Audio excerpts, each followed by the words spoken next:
Kerala public expenditure review കമ്മിറ്റിയുടെ 2012 റിപ്പോർട്ടിൽ budget നേരത്തെ അവതരിപ്പിക്കണമെന്ന് ശുപാർശ ചെയ്യുന്നുണ്ട്.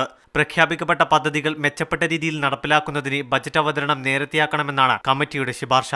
നിലവിൽ മാർച്ചിൽ ബജറ്റ് അവതരിപ്പിച്ച് ഏപ്രിൽ വോട്ട് ഓൺ അക്കൗണ്ട് പാസാക്കുകയാണ് ചെയ്യുന്നത്. പൂർണ്ണ ബജറ്റ് പാസ്സാകാൻ ആഗസ്റ്റ് അവസാനമോ സെപ്റ്റംബർ ആദ്യമോ ആകുന്നു. ധനകാര്യ മാനേജ്മെൻറ്റിന് ഏറ്റവും നല്ലത് സംസ്ഥാന ബഡ്ജറ്റ് ഫൈനാൻഷ്യൽ ഇയർ തുടങ്ങുന്ന ജനുവരിക്ക് മുമ്പ് പാസ്സാക്കുക എന്നുള്ളതാണ്. പദ്ധതി പ്രവർത്തനങ്ങൾ ഫൈനാൻഷ്യൽ ഇയറിൻ്റെ ആദ്യം മുതലേ നടപ്പിലാക്കാനും ഇത് വളരെ പ്രധാനപ്പെട്ട ഒരു കാര്യമാണ്. ജനുവരി അവസാനത്തോടെ ബജറ്റ് അവതരിപ്പിക്കുന്നതിന് കഴിഞ്ഞ സെപ്റ്റംബറിൽ തന്നെ ധനവകുപ്പ് ഒരുക്കങ്ങൾ ആരംഭിച്ചിട്ടുണ്ട്. എല്ലാ വകുപ്പുകളുടെയും പദ്ധതിയേതര ചെലവുകൾക്കുള്ള നിർദ്ദേശങ്ങൾ ധനവകുപ്പിന് നൽകി. ഇതിന്മേലുള്ള സൂക്ഷ്മ പരിശോധന നടക്കുകയാണ്. അതേസമയം ബജറ്റ് നേരത്തെയാക്കുന്നത് തെരഞ്ഞെടുപ്പ് മുന്നിൽ കണ്ടുകൊണ്ടാണെന്ന ആരോപണം ഉയരുന്നുണ്ട്.